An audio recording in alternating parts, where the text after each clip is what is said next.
প্রায় ২.৫ গুণ বাড়িয়ে সরকারি কর্মচারীদের সর্বনিম্ন বেতন করা হচ্ছে ২০,২৫০ টাকা। আগে যা ছিল ৮,২৫০। নতুন এই সুপারিশ রয়েছে চূড়ান্ত হওয়া বেতন কমিশনের প্রতিবেদনে। সেই সাথে সর্বোচ্চ ধাপের বেতন ১.৫ গুণ বাড়িয়ে ৭৮,০০০ টাকার পরিবর্তে করা হচ্ছে ১,২০,০০০ টাকা। বিকেল ৫টায় প্রধান উপদেষ্টার কাছে যা জমা দেবে বেতন কমিশন। বছর দেড়েক আগে দায়িত্ব নিয়ে ধসে যাওয়া অর্থনীতির গতি ফেরাতে মনোযোগী হয় অন্তর্বর্তী সরকার। নেওয়া হয় আর্থিক খাত সংস্কারের নানা পদক্ষেপ। চড়া মূল্যস্ফীতির লাগাম টানতে নজর দেওয়া হয় বাজার ব্যবস্থাপনায়, যেমন তেমনি আয় বৈষম্য কমাতেও নেওয়া হয় নানা উদ্যোগ।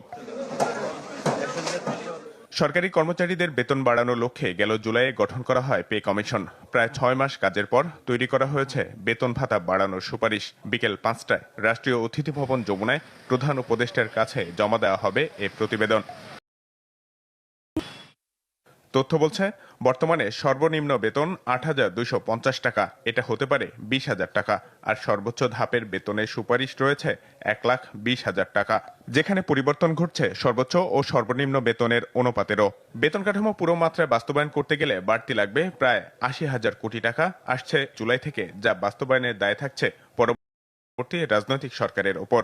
যা খুশি হবে যেই করুক, আমরা মোটামুটি যতটুক ইসে বলে চেয়ারম্যান বলেছেন সবাই খুশি হবে, উনি আমাকে বললেন। এইগুলি সব বিবেচনা নিয়ে নেওয়া হয়েছে, সব দ্রব্যমূল্য বৃদ্ধি, কস্ট অফ লিভিং ইনক্রিজ সব নেওয়া হয়েছে। তবে আংশিক বেতন কাঠামো বাস্তবায়ন হবে চলতি জানুয়ারি থেকে, যার লক্ষ্যে চলতি অর্থ বছরের সংশোধিত বাজেটে বরাদ্দ রাখা হয়েছে ২২,০০০ কোটি টাকা।